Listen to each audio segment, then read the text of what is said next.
jornadas que queremos mostrar sobre todo a agricultores, gandeiros, agradecerlles a súa facilidade para permitirnos a través de xa varios anos, non? Levamos 3-4 anos aquí casi traballando nun patrimonio como acabamos de ver, que son os prados tanto de sega, os prados secos, como os prados húmedos ou lameiros ou prados de rega, que aparte de ter unha singularidade patrimonial, cultural, de armonía do home ca natureza para saber adaptarse ás condicións do clima e do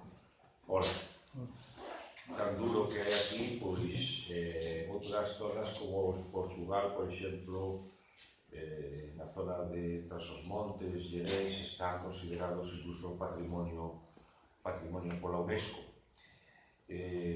Bueno, aquí están, que eu sepa, pouco estudiados este tipo de hábitats, porque son hábitats comunitarios, que teñen un interese comunitario, os 6.520 os 6.510 prados de sega de montaña, que están protegidos porque teñen unha gran biodiversidade, non?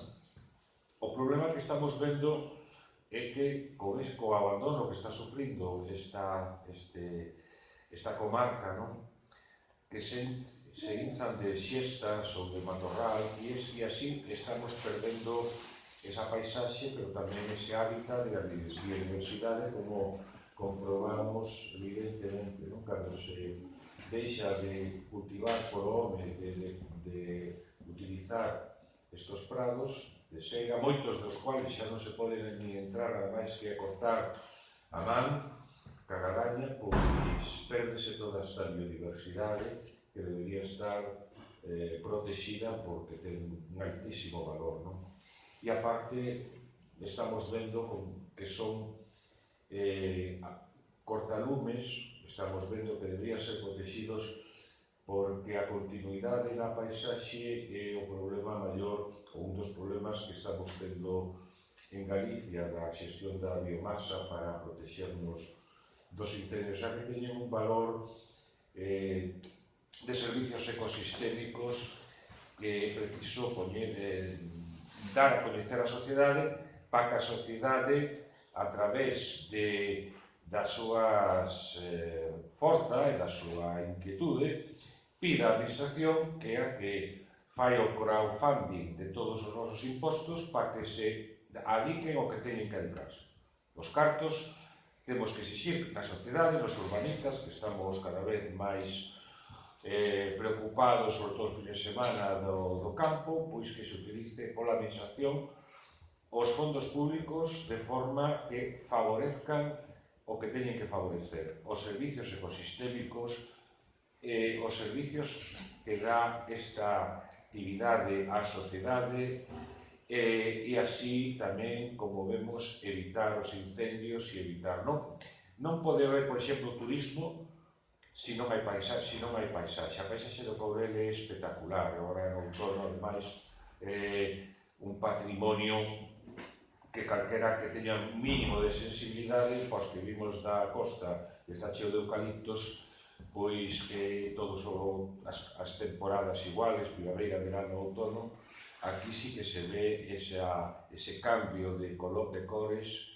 esa paisaxe, un cuadro en continuo cambio, e iso tamén é obra da biodiversidade, tamén é paisaxe, e que hai que, xa digo, cada vez está máis valorado a paisaxe mosaico, agroforestal, que a PAC está agora tamén poñendo en valor con esos ecoesquemas de franxas sin cultivar, de superficies sin cultivar, que son as sebes, os lindeiros das parcelas, a vegetación de ribeira, os muros de pedra, os socalcos, etcétera, as charcas, as propias construccións que estamos vendo nos pozos para regular a auga, son unha fonte de biodiversidade para anfibios, para libeliñas simplemente son cousas que fai o home, non?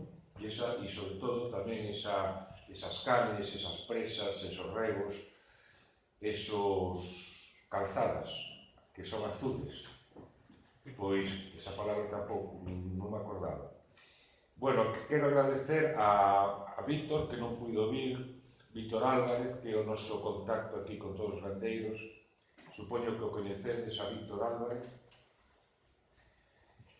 que é a nosa carta de presentación. Gracias a él se nos abriron as portas para entrar con esta xente, a coller mostras, porque ás veces non entendía moi ben que facía, sobre todo, bueno, ella que non pode estar en este momento porque ten o COVID, a pobre, xunto co Manu, que son os que levan a cabo o tema de recollida de mostras de abelaiñas nocturnas, o cal hai que poñer unha luz, verdad, impresionante blanca, e iso chama moito a atención pola noite. Ver que hai unha luz blanca nun alto dun monte, e entonces hai que explicar moi ben que estamos facendo ali. Pero bueno, gracias a cando enseguida falas de Víctor, ao principio non entendo moi ben que ten que ver Víctor con estas historias, pero despois o entendo, non? E Jesús Ángel de Fonlor, que ten uns dos prados de rega ou lameiros mellor conservados. Teño ganas de coñecer os de Roy, que me dixeron que están moi ben tamén conservados. Roy é, como era teu nome? Teresa. E eu, polo que vin, son xente enamorada desa paisaxe. O sea que é como unha satisfacción cando enseñan o sacho todo gastado de estar sachando, non sei como se dice aí, nos terrós para que non se perda esa agua. E como estábamos dicindo, hai que valorar moito esos servicios ecosistémicos que están, como estábamos comentando, moi mal entendidos por Confederación Hidrográfica e Aguas de Galicia, porque non se dan conta que están axudando o que está dicindo o cambio, que estábamos vendo do cambio climático. Que hai que evitar as inundacións, facer máis resiliente a auga na riba, para que a auga non vaya con toda a forza cando veñan as tormentas, que esa auga sirva para recargar os acuíferos e as fontes, como se facía xa, están empezando a descubrir en as Alpujarras os árabes, as augas do deshielo, para que non se foran todas de golpe, pois as levaban por canes, unha cousa moi parecida ao que fai aquí, para recargar acuíferos, para que hubiera auga durante todo o ano nos valles, en esos valles tan fértiles, non? Pois esa xestión da auga non a entenden. Non a entenden os técnicos do despacho da Confederación Hidrográfica e van en contra do que realmente está pedindo pois todos os científicos, de que hai que evitar esas inundacións, hai que facer que a auga non erosione, non se cargue.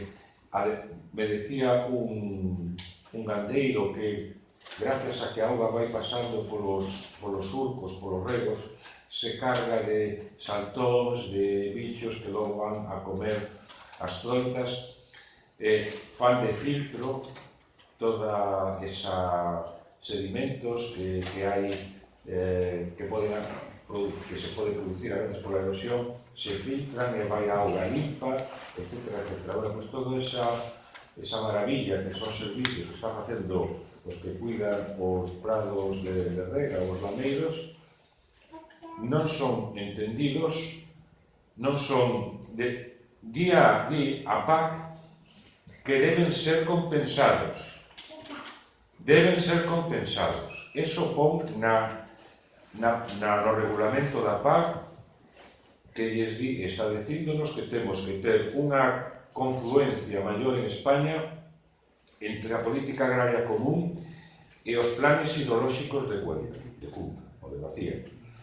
E non estamos cumplindo. Entonces, si hai que ir a Europa, ao tribunal, que xa nos está chamando a atención polo tema dos nitratos, hai que levar estas barbaridades, que é a única maneira, porque son xente que non quere entender, ás veces non quere entender, pois habrá que ir a Europa e denunciar, porque isto vai en contra do que está pedindo a regulamentación europea para precisamente para todos os problemas que temos de contaminación, de sequía, de inundacións.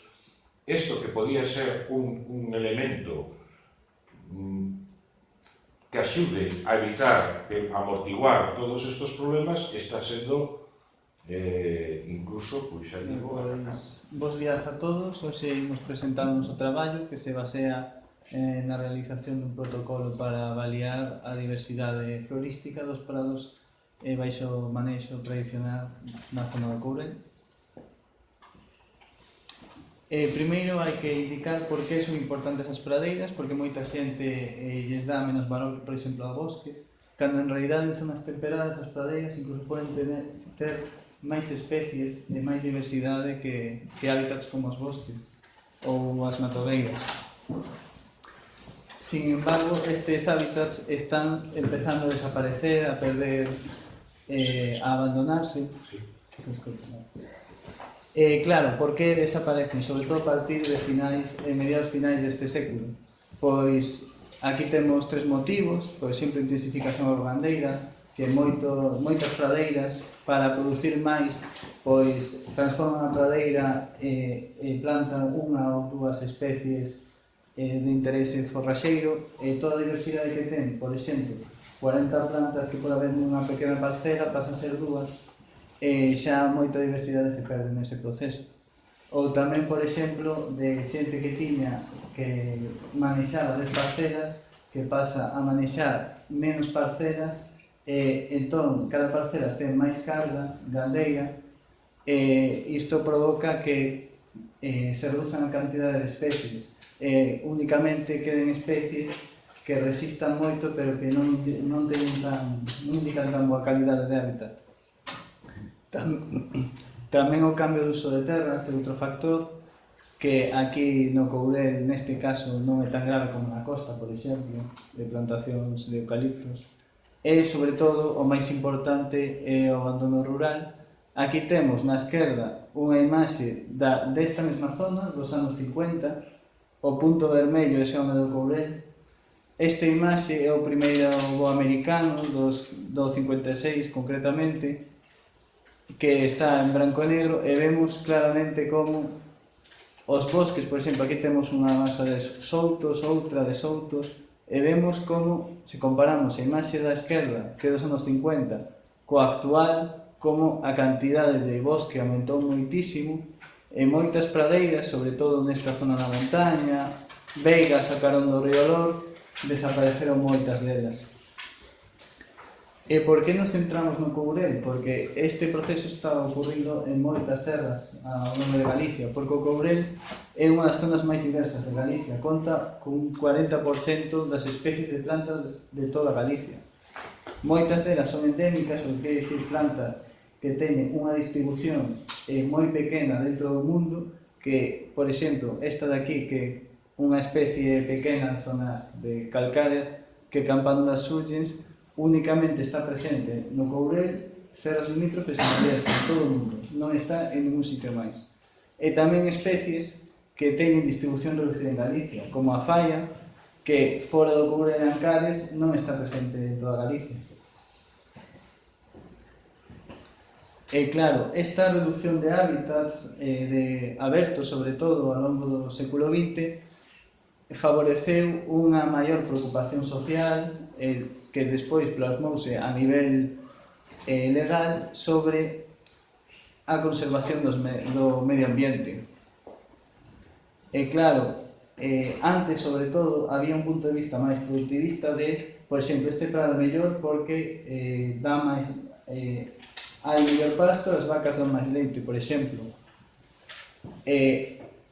Ademais deste punto de vista, últimamente estáse favorecendo un punto de vista que considere tamén a biodiversidade dentro dos prados. A nivel europeo hai moitos proxectos, dous deles moi importantes últimamente en España, co mesmo objetivo de considerar, de ver a diversidade que hai nas pradeiras de alta montaña, son, por exemplo, os SOS Praderas en Asturias, que é un proxecto moi recente, de praderas de montaña, e un LIFE e o de Camendia no País Vasco. E cada vez está habendo máis proxectos deste estilo para conservar a forma de vida tradicional agrogandeira, o manexo tradicional. E claro, antes había uns protocolos para determinar que é un prado bo según un punto de vista de produción únicamente, pero agora hai que crear tamén novos protocolos que tamén teñen en conta o punto de vista da biodiversidade, ademais de considerar tamén a utilidade agrogandeira. E claro, como avaliamos, como creamos este protocolo? Pois hai diferentes opcións. Por exemplo, índices de diversidade que se utilizaban, pero claro, primeiro tens que saber todas as especies que hai no prado, o que necesita personal especializado, moito tempo, e despois, claro, manexar os datos a nivel estadístico, cousa que é moi complexa. Outra vía é proporción de tipos morfolóxicos, por exemplo, de proporcións de gramíneas frente a leguminosas. Claro, ten o problema de que a nivel de diversidade non nos indica tanto este método, porque únicamente contamos grandes grupos. E despois tamén métodos de presencia e ausencia, que, por exemplo, é o que seguiron neste proxecto, que estes métodos tamén utilizan unha lista grande de especies e tens que determinar se están ou non están, e moitas veces son moi parecidas entre sí moitas especies, e tamén é moi difícil determinar, por exemplo, entre especies de gramíneas que son moi parecidas entre sí.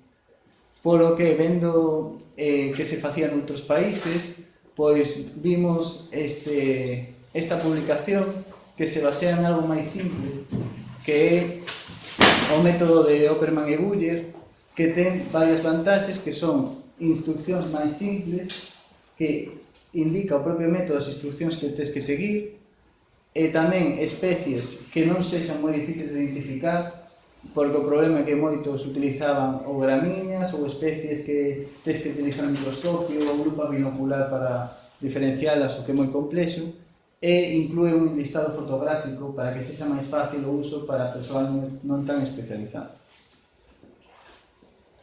E cal é o ámbito de aplicación deste protocolo? Pois a Serra de Courel, por suposto, que incluiría, por exemplo, municipios de Quiroga e o municipio de Folgoso do Courel, tamén zonas limítrofes da comarca dos Ancares, como Pedrafita, Becerreal e as Novais, e a Serra do Oribio, e consideramos que todas estas zonas poden axustarse a este protocolo porque teñen unha similitude tanto florística como paisaxística como a nivel xeolóxico moi importante. E este protocolo tamén, as especies que escollimos pensando tamén en segundo manexo, que sexa unha lista equilibrada, segundo a xeoloxía, que é moi cambiante, porque influe moito, escollimos especies que máis ou menos se encontren neste rango de altitudes en torno a 600 e 1250 metros, que son prados de montaña desta zona, sobre todo. Porque, por exemplo, no Val de Quiroga, que é máis mediterráneo, hai especies máis mediterráneas, nas zonas de alta montaña, por exemplo, formigueiros, pois xa hai especies de alta montaña que non hai tantos prados tampouco nesa zona, prados de manexo tradicional. E agora vai pasar a miña compañeira. Bueno, pois eu vou explicar como elaboramos o protocolo e como se aplica.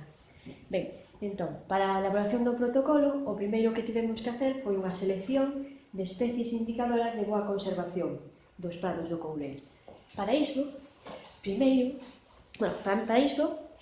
en conta estes 6 puntos. O primeiro, todas as especies que tivemos engadindo a listaxe tiñan que ser facilmente recoñecibles cando estiveran en flor. Como, por exemplo, o iris latifolia que temos aquí, que ten unha flor enorme, así violeta, que calquer persona pode diferenciala perfectamente. En segundo lugar, tamén tivemos en conta que todas as especies fosen de prado. Como, por exemplo, a malva muscata que temos aquí, que é moi abundante nos prados do Courel.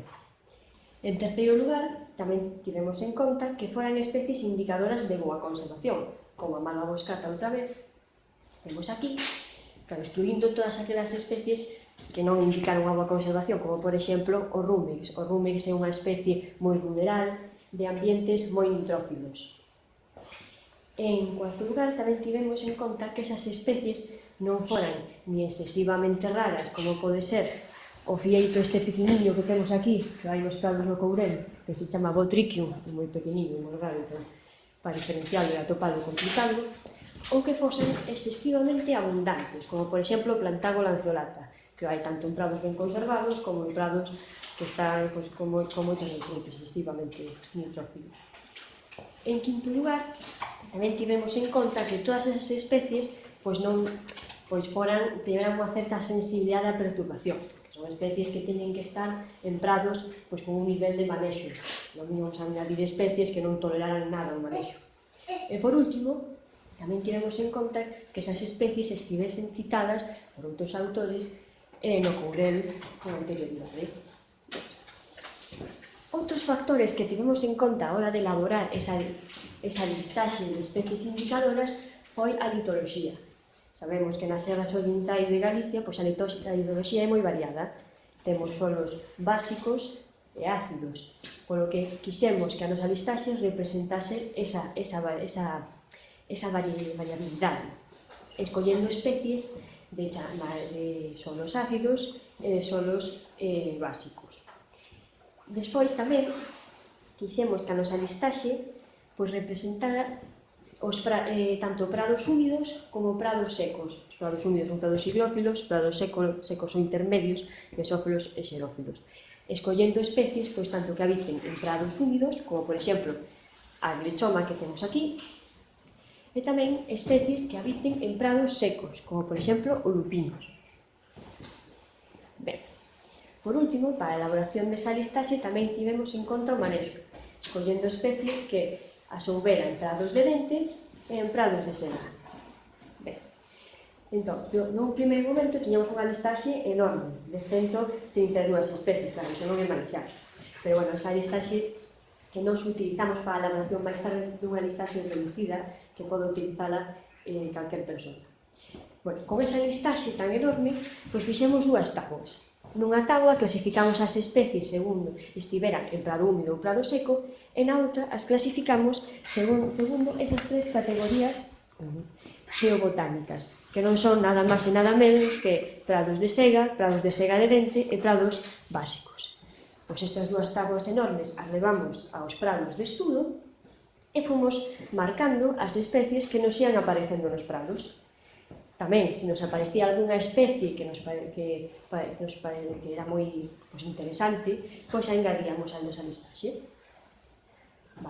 E con toda esta información, por fin, reducimos a listaxe elaborando unha listaxe de especies indicadoras de boa conservación do prado esa listaxe final, que solamente ten 32 especies, coas súas fotografías, a levamos ao campo para comprobar a súa efectividade. Agora vou a explicaros o protocolo que hai que seguir no campo con esa listaxe. Ben, entón, con esa listaxe, o único que hai que facer nos vosos prados é facer unha diagonal, é dicir, ir andando dunha punta a outra do prado e ir anotando todas as especies, ir marcando na listaxe todas as especies da listaxe que van aparecendo no prado. Anotar esas especies que tanto vos aparecen por diante vosa, xusto como dos lados, como máximo a 1 metro, non fai falta que anotes que están máis longe. Ben, iso sí, hai que ter en conta unha cousa, que hai que excluir os 3 primeiros metros do principio do transecto e os 3 últimos metros. Por que? Porque nestas zonas limítrofes xa hai especies de zonas un poquinho máis alteradas. Por exemplo, neste caso, haberá especies que non son tanto de prado, como por exemplo de bosque. Ben, e a diagonal esa, máis ou menos ten que ter, máis ou menos o que hai que andar son 60 metros, pero claro, máis ou menos a ollo, tampouco hai que... Que acontece cando o prado é moito máis pequeno que iso, e non podes facer unha diagonal de 60 metros, ou é moito máis grande? Pois o vimos a ver agora. Se o prado é moi pequeno, pois non pasa nada, fusionamos dous prados. Facemos unha diagonal entre os dous. Se o prado é moi grande, bueno, pois imos facendo a diagonal e como moito, pois andamos 200 metros, 300, tampouco máis. Non hai que pasarse. Ben, e unha vez anotes, marques na tua listaxe as especies que te foron aparecendo no teu prado, as contas. E según isto podes ver se o teu prado é unha calidade ou non. Entón, se o teu prado ten máis de 6 ou máis de 6, é un prado que está aceptable, está ben conservado. Se o teu prado ten entre 5 e 4 especies, pois, bueno, non é un prado malo, pero tampouco é aceptable, é un prado regular. E se o teu prado ten 3 especies ou menos, é un prado malo, que non, o seu manexo non é o que lle convén ao prado que debería ter, ou é que non ten manexo xa, como este que temos aquí con aquela planta que dixen eu que era de solos moi nitrófilos, que é o rumex. Ben, e agora, unha vez falado do protocolo, os vou introducir e vou falar un pouco das especies desa listaxe para que as coñecedes un pouco. Ben, a primeira especie da nosa listaxe é a alquemila. A alquemila é unha planta medicinal de montaña, que como podes ver aí, ten unhas flores amarelas, así como uns pompóns pequeniñas, pero bueno, máis característico para diferenciala é a súa folla, que como vedes aí, ten forma de abanico. En segundo lugar, temos a Alquemila millefolium, que é outra planta medicinal tamén. Esta é bastante moi abundante nos prados daqui do Courel, e como podes ver, ten unhas flores brancas, moi bonitas, que se diferencian de outra que imos ver máis adiante, porque a outra, que é unha da familia das apiáceas, a súa inflorescencia, as súas flores teñen como forma dun paraugas, pero esta non. Tamén esta se diferencia moi ben polas súas follas que están moi divididas. En terceiro lugar, temos a única gramínea da listaxe, xa que, como dixo Iván, as gramíneas son moi complicadas de diferenciar así a simple vista. Agás esta, que esta ten así unhas flores en forma de lágrima, que para diferenciarla é doado. En cuarto lugar, temos a campánula. A campánula é un xénero de flores que moitas veces son así trepadoras. Aquí está a campánula adsurgens, que é endémica daqui do Courel. E, bueno, é moi característico dela as súas follas, a súa flor, con pétalos así puntiagudos, terminados na puntita. Ben, en quinto lugar, temos o cálex. O cálex sí que pode que sexa a planta máis complicada de diferenciar da listaxe, é unha planta de prados húmidos, pero que para diferenciala ben hai que fixarse na súa inflorescencia en forma de espiga. Se te fixas un pouco nela, non vas ter problema. E en sexto lugar, temos a centaurea. A centaurea é unha planta da familia das margaritas, ainda que non o parezca, que ten unha inflorescencia grande, vistosa, que parece como un pompón.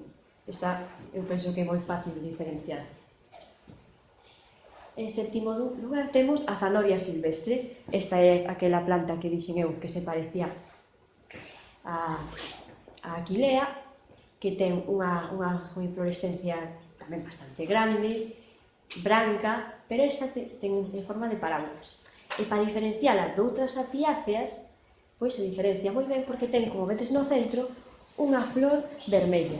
Tamén se lle dá desa volta, vedes que ten como unhas folliñas que teñen moitos pelos.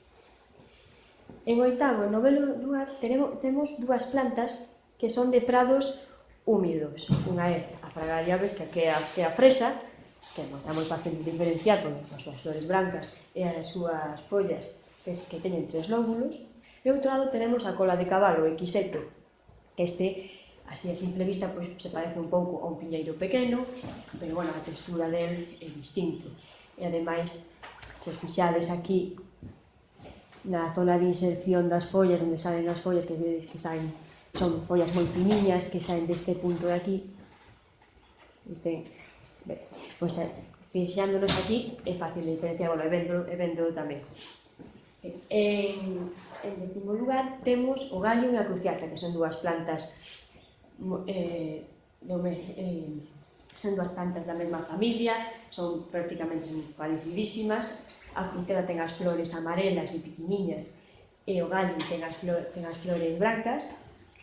lle pasa un pouco como a Equiseto, que no sentido de que as súas follas tamén saen dun punto aquí, dun nodo aquí central, e van saindo en todas as direccións, que acontece que as follas do Galium pois son máis grandes, máis anchas, as follas do Equiseto pois son moi finiñas, se diferencian ben tamén. Despois temos o geranium. O geranium é unha planta tanto pode haber en prados húmidos como secos tamén. Para diferenciala, pois hai que fixarse nas súas flores. Entón, as flores, tamaño máis ou menos pequeno, de cor rosa. E por último, temos aquí a glechoma, que é unha planta da familia do romeu, ten unhas flores a veres aquí pareciditas, pero, bueno, para diferenciala esta, o fundamental son as súas follas en forma de corazón con dentes, e ademais estas follas teñen pelitos. Esta planta é de prados húmidos e ademais é rastrera. E agora vai continuar Iván comentando a seguinte. Gracias. A seguinte sería Heraclem, que é unha planta moi frecuente en prados húmidos, en zonas tamén ricas en nutrientes, bordes de bosque, moitas veces tamén. É unha planta que se caracteriza por ter follas moi anchas, moi divididas e flores que poden alcanzar ata 1,5 m, incluso máis de altura. Tamén está ás veces cerca de fontes. As flores son brancas e tamén teñen forma de paraulas un pouco. A seguinte é esta planta, Hieracio pilosera, que é unha planta da familia das margaridas. É unha planta que ten flores amarelas, aínda que, claro, con esta descripción pois se podería confundir con moitas, pero esta ten de particular que as follas teñen pelos blancos, que é exclusivo desta planta en concreto, con respecto a moitas outras que hai nos prados.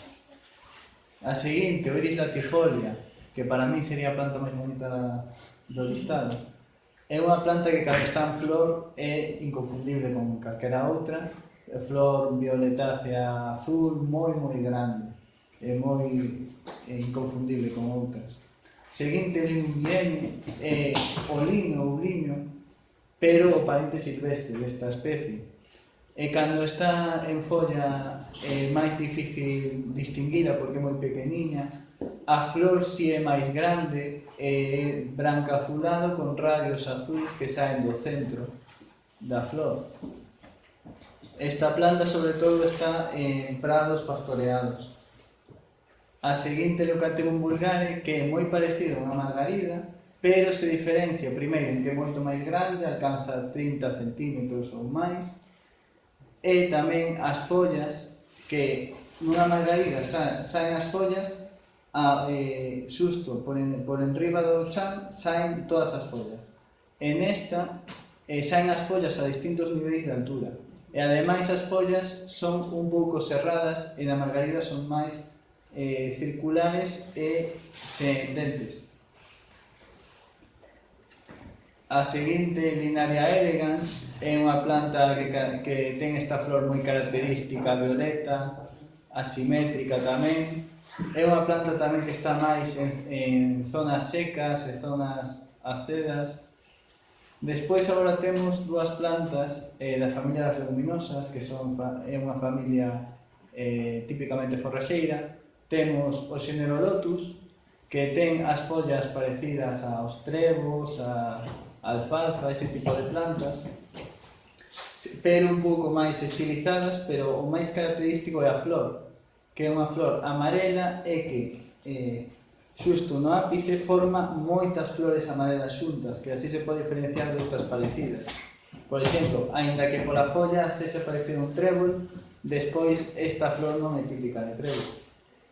Agora temos o xénero Lupinus, que é moi común en prados ácidos e moitas veces secos, que cando está en flor é inconfundible porque bota ramos moi longos, inflorescencias moi longas de flores azul, amarelo, depende da especie. E tamén as follas son moi características porque son o que se di palmaticompostas, que simplemente quere dicir que teñen forma de man. E con esta descripción é moi difícil confundir con outras. A seguinte, de prados húmidos, moitas veces tamén canais de rego. e o Lindis floscuculi, que ten flores moi características porque cada pétalo está dividido 4 veces. É rosa, desta forma. Non se pode confundir con ninguna outra así. As seguintes son dúas especies, Malva moscata, da que falou Eva antes, ou Turnefoliana, que son dúas especies moi parecidas entre sí, que para distinguilas, aquí non ten moito sentido distinguilas, ademais as dúas indican boa calidade de hábitat, sobre todo prados ricos en nutrientes e prados de sega moitas veces, pero si se pode confundir con esta de aquí, que non se ve moi grande, pero que é a Malva silvestris, que é máis típica de zonas alteradas, de zonas dese estilo, e esta é máis violeta, un violeta máis forte, ten tamén radios violetas nos pétalos, que estas son máis claras, e ademais estas ten as follas moi redondeadas, mentres que estas as follas son moi divididas. Por exemplo, vemos aquí unha folla moi dividida. Esas serían as características principais para distinguir estas malvas. Ahora vamos con Myosotis, unha planta pequeniña, pero que a súa flor é moi característica porque é azul e no centro é amarela. É dicir, centro amarela, por fora azul, 5 pétalos, únicamente pode ser esta especie, este xénero. Agora vamos coas orquídeas, que hai unha gran diversidade no Courel, moitos xéneros, aquí recollemos o xénero Orquis, o xénero Dactylorhiza, que son plantas que poden ter moitas formas diferentes entre sí, moitas cores, pero todas teñen unha forma da flor moi diferente a outras plantas, con diferentes, esta en este caso unha Dactylorhiza, esta sería a máis común probablemente no Courel, Orquis máscula, sobre todo na primavera, que sae moito. Son plantas que as follas están na base, casi non se ven, pero sacan estas flores, este conxunto de flores que chamamos inflorescencia, moi grande con respecto ao resto, e moitas flores. Agora vamos co lobanque, que é unha planta parásita, e por iso non vemos nada verde, porque directamente non sintetiza, non fai como o resto das plantas, non utiliza clorofila, é unha planta parásita que absorbe nutrientes de outras. E o característico dela, aparte de que non ten nada verde, ten unha flor moi diferente tamén ao resto, e ao final son plantas que digamos que son como setas parásitas que están no chan e se alimentan do que hai ao redor e sacan a flor cando é a época. Temos, xa quedan poucas especies, temos a seguinte que é Prunella vulgaris, que para diferenciala ben é unha planta cunhas flores similares ao romero, porque é da mesma familia que o romero, e forma unha cabeza de flores violetas e xusto por debaixo ten dúas follas opostas. Así. Esta, aínda que sexa pequena, con esta descripción sería moi fácil identificarla. Despois temos ranúnculos, cunha planta moi típica de zonas de prados húmidos. Pode ter polas follas, como hai tantas especies, poden ser moi divididas, moi diferentes, este acri, este repens, pero o máis característico dela é unha flor amarela, que normalmente ten 5 pétalos, aínda que este sempre ten 6, e, aparte de ser amarela, no centro ten o que serían moitos estames e moitos, digamos, un centro moi grande porque ten unha parte masculina moi grande e unha parte feminina que é aquí moi grande, entón destaca moito o centro con respecto á flor en sí, que non é tan típico noutras plantas. A seguinte, Rhinanthus minor, é unha planta sobre todo de prados de sega, que ten unha forma como de pico dun páxaro, e o máis importante para distinguila é que a flor está como dentro dunha especie de saco. Está o saco, por enriba a flor, é algo moi característico desta especie. A seguinte é o xénero Sanguisorba, que se caracteriza sobre todo, esta é fácil distinguir tanto en folla como en flor. En flor produce unha única flor que ten como unha esfera que primeiro saca as flores femininas de cor vermella que estarían aquí, despois as masculinas que saen todo isto que vemos aquí como, bueno, son estames, pero todos como pelos que saen aquí vermellos, pero cando non está en flor tamén é fácil distinguir porque unha planta que ten, isto sería en realidade unha única folla composta, pero ten moitas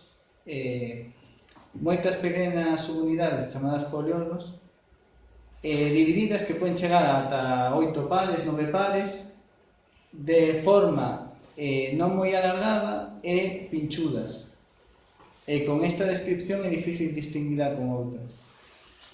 E agora vamos xa cos tres últimos. O xénero Silene é un xénero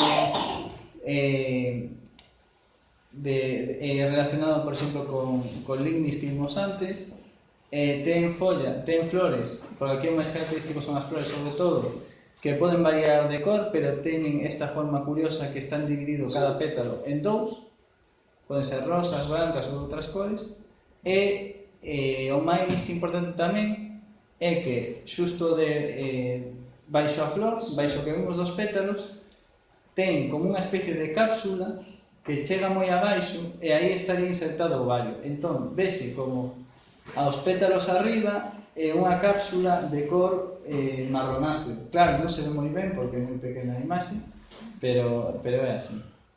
A seguinte, Verónica, que é unha planta pequena, de cor azulada, con 4 pétalos, moi anchos, e tamén cun pequeno pincho final. Isto sería o máis característico destas dúas especies, porque en realidade teñen follas moi diferentes entre elas. O último sería o xénero Vicia Latyrus, que están relacionadas coas xudías, son leguminosas, teñen flores similares ás xudías, a ese tipo de plantas, e o máis característico delas, aínda que aquí as flores teñen todas a mesma cor, poden ser blancas, poden ser azuis, poden ter moitas cores, pero o máis característico é que isto que falábamos antes, de que teñen follas compostas, dentro dunha mesma folla teñen moitas divisións moi alongadas e moi estilizadas. É moi típico que teñan moitas divisións tamén, sin dentes, simplemente moi alongadas e moi estilizadas. E ademais, moitas delas poden ter zarcillos para trepar, como ten a xudía, outras especies non. E unha vez vista a listaxe das 32 especies que foron ao final, pois vamos a aplicar este listado nos prados que vimos. Esta zona de foxos, vemos aquí os números, indican cantas especies do listado había en cada prado. Vemos foxos, as 5 áreas que examinamos, con cada prado con cada número de plantas que había do listado. E dos 20 prados, se recordamos as normas de clasificación, de 3 malo, de 3 ou menor categoría de malo, de 4 ou 5 unha categoría regular, e de 6 ou maior e categoría aceptable, únicamente Foxos e Vilarín, todos os prados eran de categoría aceptable, é dicir, todos os prados estaban ben conservados. E ademais destacamos que de todos estes prados analizados, a maioría estaban na categoría aceptable e moi poucos na categoría de malo. Outra cousa que poderíamos destacar é que tanto prados que o uso era de sega como prados do uso de pastoreo, hai prados, por exemplo, de pastoreo que teñen a categoría de malo, de sega que teñen a categoría de malo, pero tamén hai prados de pastoreo como estes de aquí que teñen unha categoría aceptable e este, por exemplo, de sega que ten unha categoría aceptable. O que quere dicir que a lista de especies que fixemos intentamos equilibrar bastante ben. Esta especie aparece máis nun prado pastoreado, esta especie máis nun prado que se dedica a sega e o conseguimos. E que conclusiones poderíamos sacar daqui? Pois que as observacións feitas nos prados concordan cos resultados da avaliación da calidade botánica feita coa listaxe proposta, porque vimos que no campo os prados que pensábamos que tiñan máis diversidade, ao final no listado daban que efectivamente tiñan unha categoría mellor, unha categoría aceptable normalmente.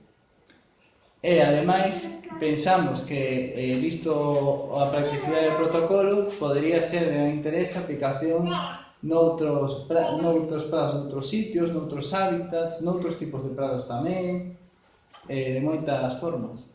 E agora vai pasar a miña compañera Eva, que xa vai acabar a presentación. Bueno, pois eu por último vos vou a falar dun apartado que se engadiu ao traballo a maiores, que consistiu pois en analizar a diversidade florística que podían aportar estructuras como os muros, as sebes e os canles de rego ao prado.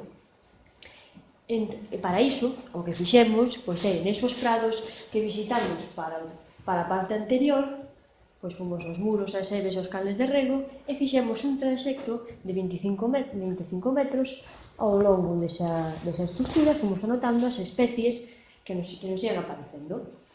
Bueno, e que vimos con esas especies? Pois, bueno, imos ver aquí. Pois a conclusión que sacamos é que todas estas estructuras son unha fonte importante de especies para o prado. E que especies aportan para o prado? Pois, en primeiro lugar, pois aportan especies de prado. Bueno, isto diredes que novidade. Bueno, isto é de un interese cando estamos a falar de prados que están excesivamente manexados. Neses prados, moitas veces, sempre, faltan especies pois que nun prado manexado adecuadamente faltan moitas especies. Que acontece?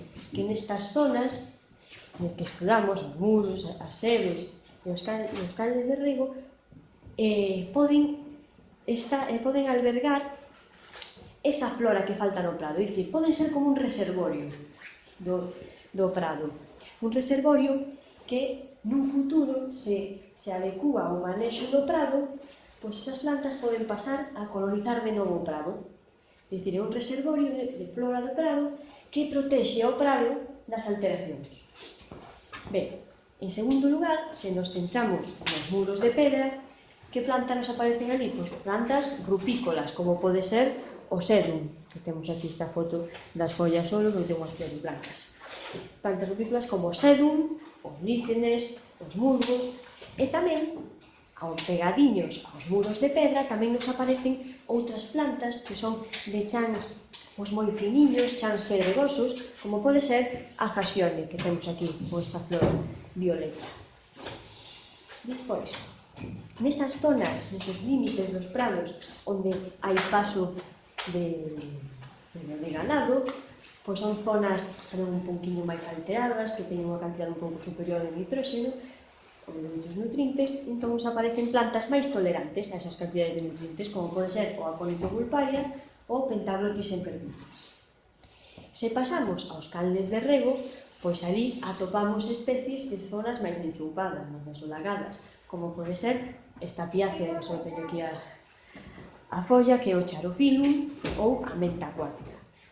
Por último, cando un prado limita con un bosque, pois temos especies xa relacionadas con ese bosque, como pode ser as euforbias ou esta planta que temos aquí, que é a Valeriana pirenaica.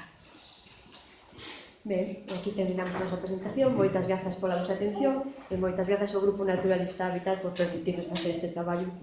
Estamos encantados.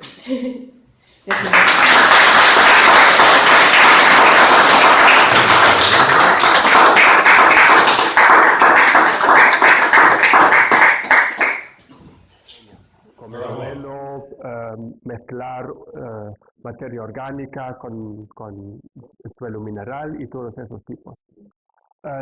Las especies son mal conocidos porque no hay parásitos entre ellos. Hay otros gusanos que vamos a ver, los nemátodos, por ejemplo, que son parásitos de animales, de plantas, son plagas, esos son muy bien estudiados. Pero los inquitreidos son, no tienen nada malo para el hombre, entonces no se ha estudiado tanto. Fauna del suelo, empezamos con el topo, que todos conocemos, ¿no? La megafauna. Y ahora vamos un poco más hacia la escala pequeña. Macrofauna son entre 2 milímetros y 1 centímetro de diámetro. Eso es macro en el suelo, porque claro, el suelo es una cosa muy compacta y eso ya es grande. Los 100 pies son animales grandes en el suelo. Los caracoles, las babosas, los conocemos todos. Escarabajos. Y aquí no solo los escarabajos mismos, sino muy importante también son las larvas, que muchas veces para el suelo son más importantes que las imágenes mismas. Las arañas son todas asquerosas, cochinillas muy importantes, y también, sí, ¿y eso qué son? Hormigas. Solo para ver la diversidad, ¿no? No es tan bonita, no son tan bonitas como las flores, pero bueno. La diversidad es enorme. Todo el reino animal se encuentra en el suelo. Y finalmente las lombrices. Esos son los más grandes y los más importantes de la macrofauna en el suelo. Pero también hay animales más pequeños que se llaman mesofauna. Son los con un diámetro de ser una décima parte de 1 milímetro hasta 2 milímetros. Hay un grupo, no sé si todos lo conocéis, son insectos muy primitivos que no tienen alas, se llaman colémbolos, no hay nombre en castellano normal, son los que cuando los ves te escapan saltando. Puede haber miles por metro cuadrado. Los ácaros, los animales más asquerosos que uno puede imaginar si lo pones en grande, ¿no? Peor que un tiranosaurus. Y hay millones de especies también muy bien estudiados porque hay parásitos, claro, ya sabemos. ¿Sabéis que todos tenéis ácaros en la cara? A partir de 40 tenemos ácaros en la nariz. Hay una especie que vive dentro. Y está dentro de tanto tiempo que ya no lo reconocemos. La evolución, si un bicho malo se entra en un cuerpo en un cuerpo de nuevo, es mucho dolor. Pero si la evolución avanza durante miles o millones de años, ¿cómo se dice? El que sufre el parásito ya no lo nota. Y entonces son muy útiles. Hay miles de especies en el suelo orgánico y trabajan mucho la materia orgánica. Y hay especialistas, muchos especialistas en el mundo, y para ellos no hay nada más bonito que mirar esos bichos asquerosos. Pero bueno, también hay muchos especialistas de estos. Ya he hablado de los nemátodos. Los gusanos redondos se llaman en castellano. De esto puede haber hasta 1 millón de especies en 1 metro cuadrado. Son muy bien estudiados porque hay muchas enfermedades de animales, de plantas y todo eso. Y entonces hay que saber distinguir los tipos de estos gusanos distintos. Y puesto en la parte arriba se ve la boca. La parte derecha, por ejemplo, eso es un parásito de plantas. Tiene esta espinilla, ¿no? Con perforan la planta y sacan la cosa nutritiva. Él en el centro es un omnívoro que come más o menos casi todo. Y a la izquierda, arriba, es un predador que come otros gusanitos. Y al final, mi grupo de animales preferidos son los que miro a diario. He traído algunos vivos, los podemos ver después del café. Son pequeños, no tan grandes como las lombrices. Si tienen 3-4 centímetros ya son larguísimos, son grandotes. El tamaño normal es la longitud de 1 centímetro. Y diámetro 0,2, 0,3 milímetros. Bien, de esos dos vamos a hablar, de las lombrices y de los enquitreidos. Los dos pertenecen al mismo filo animal, filo Annelida, que en castellano dicen que son gusanos segmentados, no como los nemátodos, los gusanos redondos, que es totalmente otra cosa. Hay un nombre muy bonito en gallego para las lombrices, minhocas. He buscado de dónde viene, hasta hay un artículo científico sobre el origen de minhoca, pero no lo han encontrado no está muy claro de dónde viene, pero lo más probable es que es algo muy proto-celta o algo y no significa mucho más que bichito. Entonces,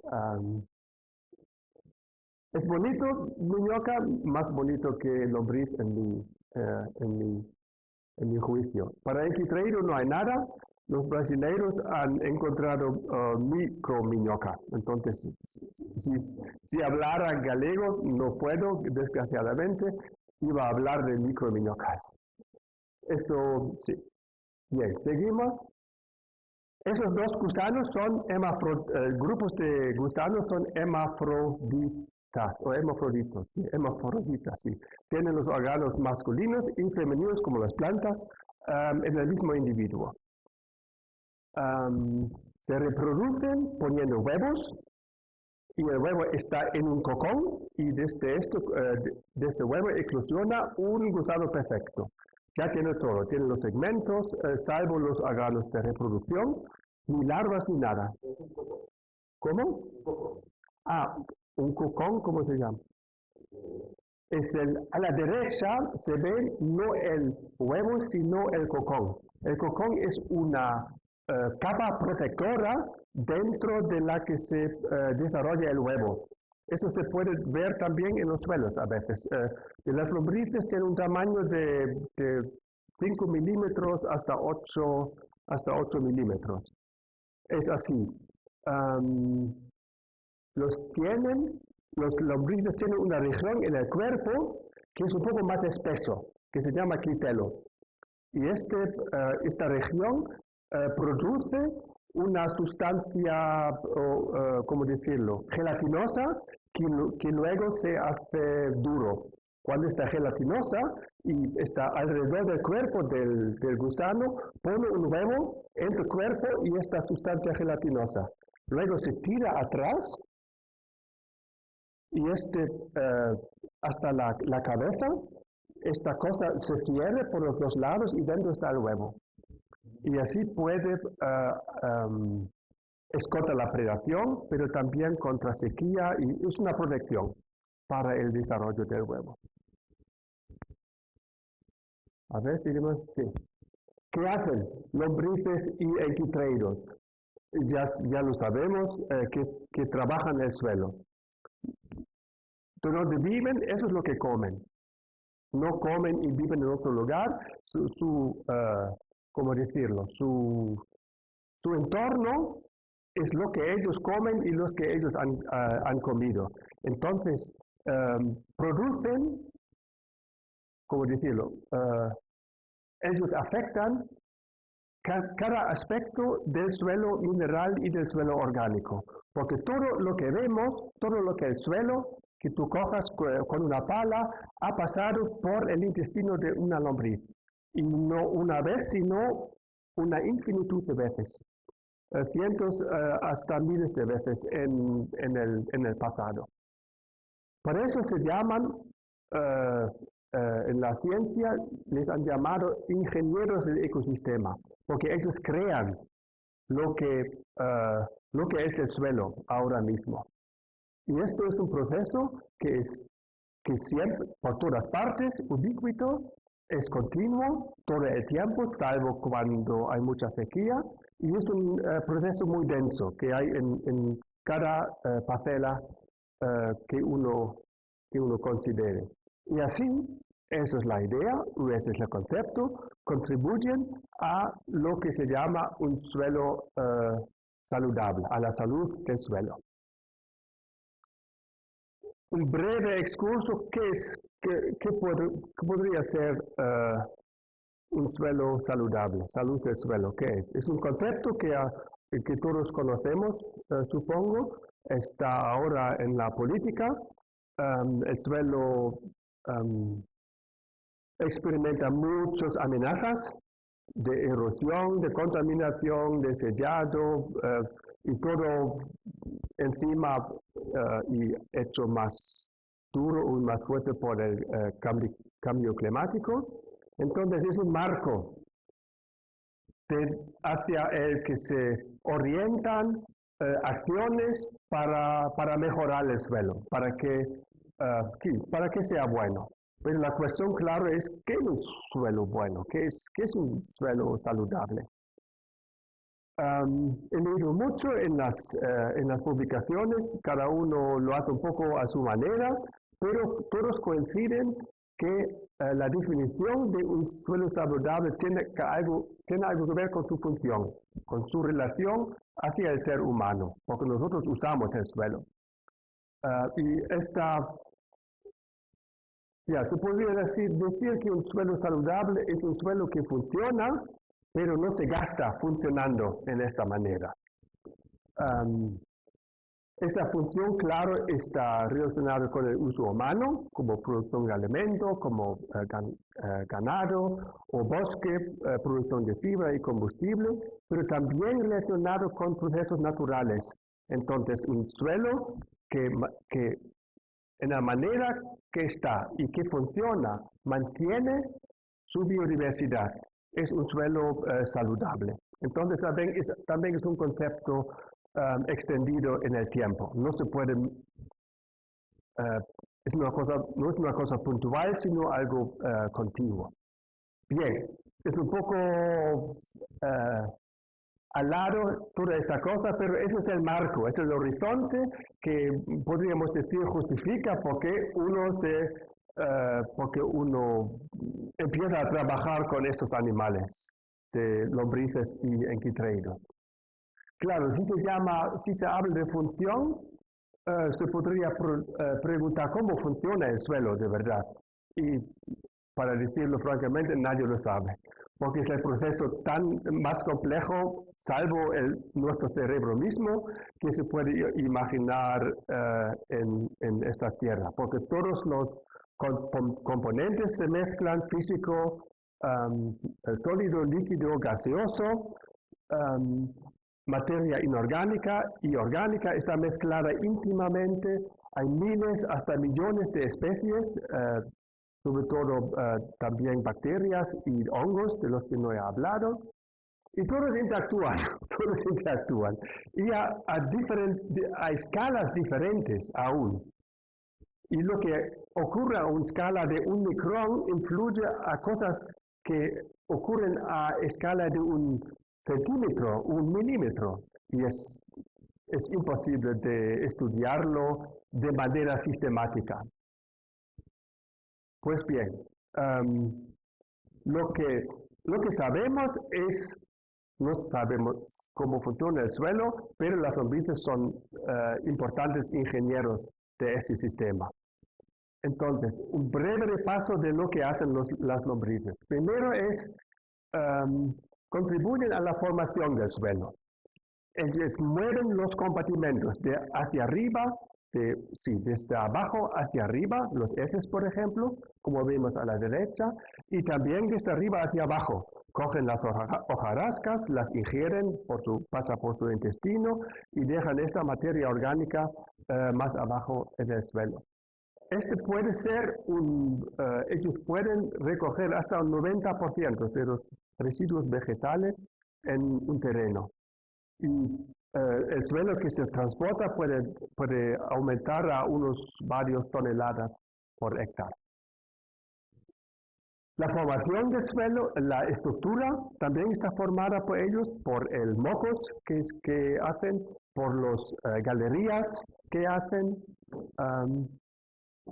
Ellos regulan el flujo del agua, por las galerías aumentan la infiltración, el drenaje, encharcamiento está evitado y también la erosión del suelo ya no es tan fuerte. Los nutrientes, el ciclo es muy importante para las plantas, para toda vida. Con nutrientes me refiero a los elementos, ¿no? Nitrógeno, fósforo, sulfuro y todo eso. Eso es una cosa de las bacterias y los hongos, ellos lo hacen. Pero el hecho de que las lombrices y los enquitridos comen este suelo influyen en el proceso, aceleran, por ejemplo, la liberación de nitrógeno. Eso se ha probado experimentalmente. Y también, claro, las lombrices, cada uno lo sabe, son alimentos para muchos animales. En algunas regiones del mundo también para los hombres, pero no os voy a enviar fotos de esto. Ok, se podría decir, bueno, estudiamos las lombrices, las contamos y ya está. Muchos lombrices buenos, pocos lombrices malos. No es tan así. Hacen cosas distintas. Unos están mejor en suelo húmedo, otros más bien en suelo. ¿Oh? Sí.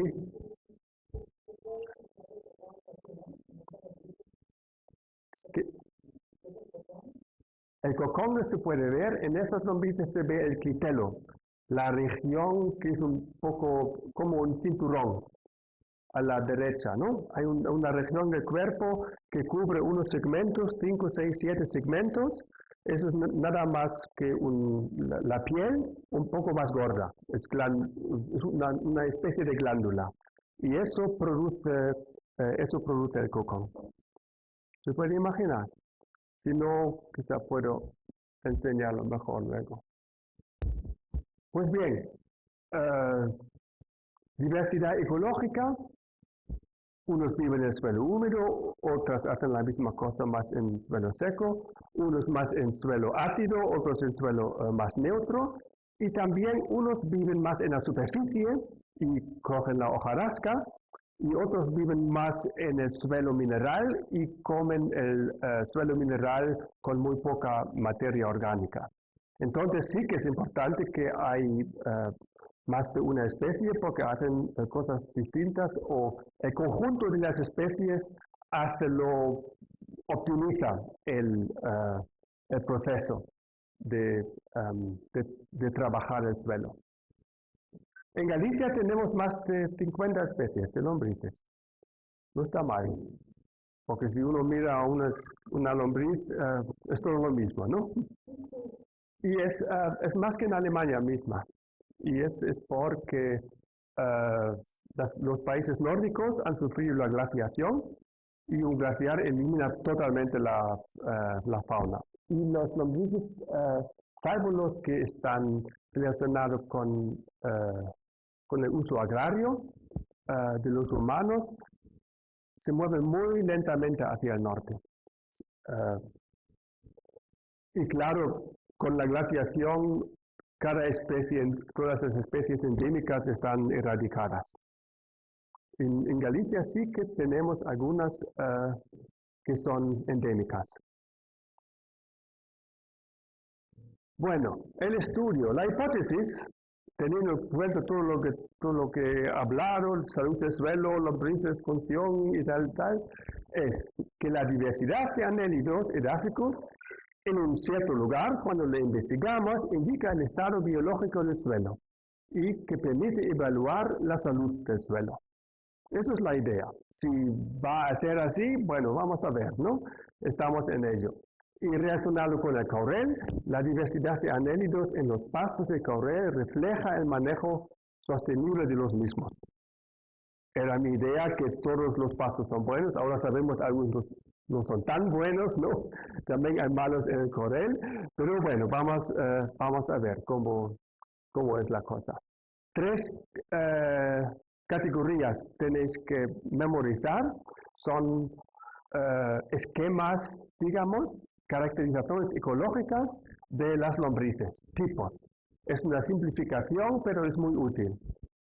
Unos los que viven en la superficie y comen normalmente las plantas y reducen la capa orgánica, se llaman epígeas. Epi significa solo encima de la tierra, epígeas, son las de arriba.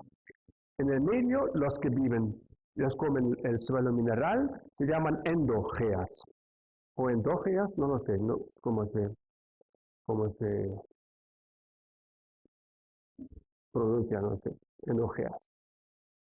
Y los más importantes y las especies más emblemáticas son los que hacen galerías verticales, entonces viven abajo, pero para alimentarse suben de noche, cogen la hojarasca y lo tiran hacia adentro y lo comen en el subsuelo y así contribuyen a muchas cosas, a la infiltración de agua, al cambio de incorporación de materia orgánica con el suelo y cosas parecidas. El Lumbricus terrestris, el Lumbricus es el más emblemático de estos. Bueno, vamos a correr. 6 sitios están para muestrear de cada región que vosotros habéis elegido o evaluado. Elegimos una. Creo así vamos a cubrir todas las zonas que habéis trabajado. Eso ya sabemos que son paradas de regadeo y que se han, como ya acabo de decir, investigado previamente. ¿Cómo se trabaja con lombrices? Hay que recogerlo del suelo, ¿no? Porque están dentro y por eso no se sabe mucho de ellos, se esconden bien en el suelo. Hay que sacarlos. Hay dos modos. Uno es coger una pala y desmenuzar la tierra.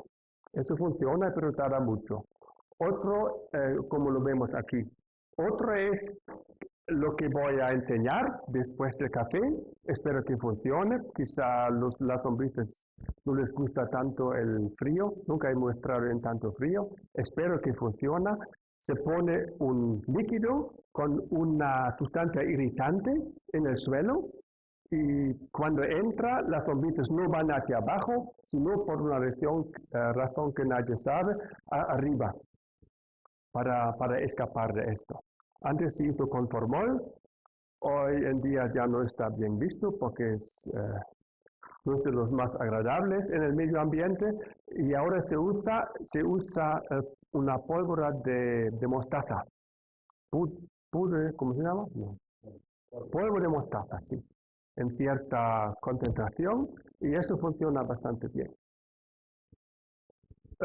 Respecto a los enquitreidos, hay que hacerlo de otra manera, son más pequeños, entonces no se ve al ojo así, no lo vemos, son animales microscópicos, entonces se coge el suelo, se le lleva al laboratorio y ahí se pone en un embudo, no, en un colador, el suelo, ese colador se pone en agua y se deja así.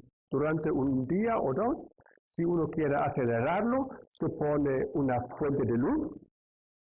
Así los andan más rápido hacia abajo, salen del suelo y luego se reúnen en el agua misma. Así uno lo tiene de manera viva y se pueden estudiar vivos, los animales vivos, microscópicamente. Debajo a la derecha, por ejemplo, eso es un enquitreido como se ve bajo el microscopio. Arriba a la derecha es como lo hago, yo lo separo, cada especie tiene su cuenca especial y al final los están fijados según la especie. En el medio es una foto de las estructuras microscópicas. Vosotros no veis nada, pero para mí está claro que es especie bla bla, ¿no? Son los caracteres para los que tú necesitas cierto entrenamiento para distinguirlos, como los carex, por ejemplo, ¿no? ¿Quién sabe identificar especies de carex? Hay que estudiar algunas semanas para poder hacerlo. Bien. Telegro, 3 sitios voy a presentar y lo que se ha hecho hasta ahora. Telegro, escogemos el de arriba con el punto, hace un mes más o menos, Prado, yo creo muchos de vosotros lo conocéis. Nos pusimos en el centro, Claro, no al margen, porque lo que uno muestra lo quiere representativo. Y no podemos hacer un transecto, así como los botánicos. Vosotros vais mirando, la. No, para nosotros es más difícil hacerlo. Desmenuzar y entonces hay que buscar un lugar que podemos pensar que es representativo para extrapolar los resultados. Y claro, nunca está claro si lo que encontramos es verdaderamente representativo. Entonces, es más estudioso este tipo de trabajo. Otra imagen, vista monte abajo. Así, una cosa de suelo recogimos, 25 por 25, y lo desmenuzamos. Y claro, lo que encontramos se puede multiplicar el metro cuadrado y así se tiene la densidad de las lombrices. Así se hace. Con mesa, ¿no? Estamos civilizados, no nos vamos a acuclillar. El café está, no había café. Y es una foto que hizo Juan, cuando salió uno de los primeros. Teleró era un paraíso de lombrices, fantásticamente, muchos. Así una columna de suelo que luego era transportado al laboratorio, porque lo hacemos con un tubo así tenemos la superficie definida. Entonces, puedo cuando identifico las especies y cuento el número, yo puedo decir, de esa especie hay tal y tal por metro cuadrado. Y también lo hacemos por capa, los primeros 5 centímetros, luego más abajo y luego muy profundo en el suelo mineral. La distribución vertical también dice mucho sobre la historia. Por ejemplo, el arado lo cambia por completo. Normalmente hay la mayoría en los primeros 5 centímetros y luego va muy hacia abajo. La vida del suelo normalmente ocurre en la capa superficial. Así era la primera muestra, nada mal, ¿no? Son más de 100. Y eso más de 200. Nunca he visto tanto en una muestra así. Estábamos entusiasmados. Y los primeros resultados. Encontramos 6 especies, que es mucho para lombrices en un solo sitio. Y más de 400 individuos por metro cuadrado.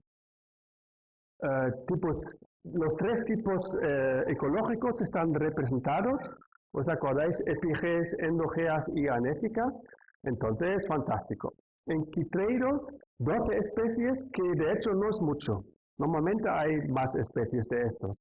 Pero puede ser que las lombrices son tan fuertes que los pequeños ya no tienen tanto para comer. Es una especie, puede ser una especie de competición. No lo sabemos exactamente.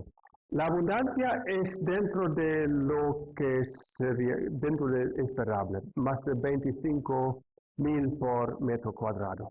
3 especies no he sabido darles un nombre, son especies que hay que describir. Esto ocurre en este grupo muchas veces porque es poco estudiado. Entonces se dice son especies nuevas para la ciencia. Le he dado un nombre con letras y luego lo voy a describir. Vamos a enviar individuos a un laboratorio para sacar la ADN, para tener un código barra. Así se da más valor a la taxonomía. Eso es mi trabajo. Bien, segundo lugar, Casares, un poco más arriba, no abajo en el valle, más arriba. Ha sido muy seco el suelo, la sequía ha afectado muchísimo a estos prados. Escogimos el abajo derecha, que era el menos influido, hablamos mucho y al final escogimos este como representativo. Unas fotos de familia o de vacaciones, yo qué sé. Otra vez, un trocito de suelo. Lo que hicimos es primero desmenuzar el suelo y luego en el agujero poner ese líquido irritante. Porque esas especies anéficas, los que van muy abajo, no las recoges con la pala. Entonces, si hay, van a subir con con esta sustancia. Y lo podemos, ¿no? Antes era así, luego pongo este líquido y ahí vemos uno saliendo. Que no es anéfica, es una especie endógea, pero bueno, se nos habría escapado de no poner este líquido. Entonces es bueno combinar los dos métodos. Ok, Casares, 3 especies, todos endógeas, y la abundancia es bastante menos que en Celero, menos de 100 por metro cuadrado. En Quitreiros, 11 especies, otra vez 3 no descritas, nuevas para la ciencia, en parte los mismos que yo había visto en Celero. Cornavía, al lado de un río, el río Navia, ¿no? O Navia, ¿cómo se llama? Navia, sí. Era muy húmedo, era un charco, ¿viste? Uno vi los ojos, los agujeros de las pezuñas de las vacas y todo eso. Sin cachuscas no era nada posible, pero bueno, había mucho verde y pensamos, bueno, vamos a ver qué hay allí. Escogimos otra vez el lugar a la derecha, ¿no, Francis? Muy a la derecha y bastante cerca del río. Ahí sí, pantanoso. Se ve que hay un gradiente. Era un poco difícil encontrar un lugar representativo, porque en la derecha al río va a ser distinto a lo que se ve hacia el pendiente. La fauna y todo, la abundancia va a ser distinta. Cogí una muestra cualitativa sin contar el número, directamente al lado del río. Y lo que he encontrado ahí, os voy a enseñar, los animales están arriba en el laboratorio. Hay una lombriz que solo ocurre al lado del agua, una pequeña que se llama Eiseniera tetraedra, pero bueno, es bastante bonita. Y había muchos enquitreidos y de tamaño muy distinto, grandes, medianos y muy pequeños. Estos vamos a mirar después del café. Por eso os enseño esta imagen. Otra vez, con Corer se ve claramente que la capa superficial tiene mucha materia orgánica, y que la pata abajo, no sé si se ve, tiene algo grisáceo. Era gris y con unos pequeños canales o rasgos de marrón. Yo creo que a partir de 10 o 15 centímetros hay mucha anoxia en este suelo. También porque desmenuzando el suelo había muy pocas lombrices, pusimos el líquido en el suelo así, quitando la vegetación, y así éramos capaces de sacar algunas lombrices más. Mira, no era tanto. ¿Qué encontramos? 4 especies, que no está mal, pero abundancia muy baja. Menos de 50 individuos por metro cuadrado. Diversidad ecológica mediano, 2 tipos ecológicos, efigeas y 2 endógeas. Pero respecto a los enquitreidos era el paraíso. Más de 27 especies y una abundancia gigante. 89.000 por metro cuadrado, eso es muy raro en suelos de este tipo. Normalmente esto solo ocurre en suelos muy ácidos donde no hay lombrices.